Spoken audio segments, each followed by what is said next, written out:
It's not every day you get to meet the Queen of England.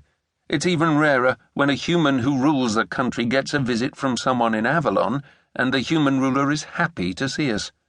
But Victoria was a tough old lady, and someone I respected, if not liked. I've met her a few times since she took power, but only once since the death of her husband Albert some 27 years ago. I found her to be a strong, honest woman who said what she thought, and rarely cared one way or the other about offending anyone. She was the Queen. If you were offended, it was your problem, not hers. But she wasn't exactly easy to get on with. She resented Avalon's influence in the world, and by extension resented the visits from Avalon's emissaries, such as myself. But on this occasion, I actually got a smile from her that didn't look like she was considering whether or not to attack me with a walking stick. She'd thanked me, and then as she hurried away, clutching the small item I'd brought her, I'd been asked to leave so that she might have a moment alone. It was a fair request. I had returned something of her husband's, after all, something that had been stolen by an annoying insect of a being by the name of Alan Daly. I stepped out of Buckingham Palace and walked the few miles to where a carriage was waiting for me. It was outside a house in Whitechapel that the SOA, the Shield of Avalon, Avalon's internal security force, used when spending time in London. The two horses were busy eating from their feed bags, although I didn't see either of the SOA agents that were supposed to be watching the prisoner. I reached the horses and patted one of them on the side of his neck.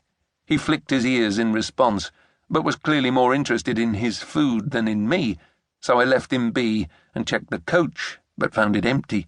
On the one hand, the locks were still in place and there was no blood inside the comfortable carriage, but on the other, Alan was a slippery little bastard. I entered the house and checked every room, but it was empty too. One of the rooms had been changed to a prison cell, complete with rune-marked walls and floor, but it had been decided that we'd transport Alan the second I returned, so he'd been moved to the carriage. His absence didn't raise any immediate level of concern. The likelihood was high the two SOA agents had taken him into the seclusion of nearby streets to give him a good kicking.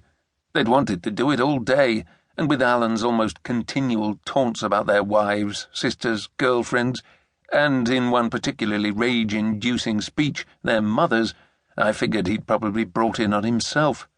Ordinarily, I'd have left the agents to their fun, but they were liable to kill Alan, and for all of his irritating qualities, he didn't deserve to die.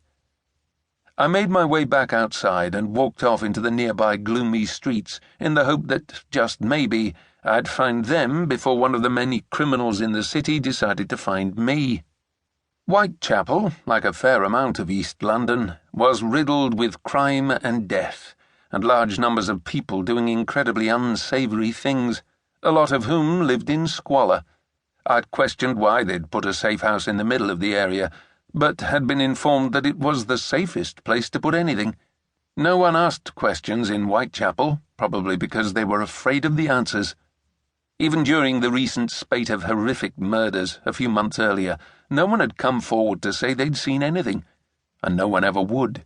Either the police would resolve it, or the local people would get to the killer first, and then no one would ever find him.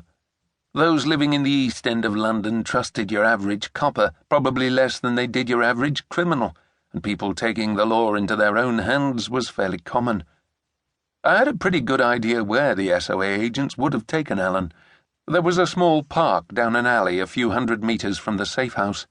It was somewhere I'd heard that the police took suspects to question them when needed. It was dark, and from what I'd heard, it was a well-known area to stay away from, even in Whitechapel. I reached the alley after being propositioned by half a dozen women, although I noticed that no one stood close to the mouth of the alley, as if it were creating its own barrier of fear. I walked down the alley. The light from the street lamps appeared to be pushed back by the darkness, which was a stupid thought to have, but even so it still made me pause. Something about this place wasn't right.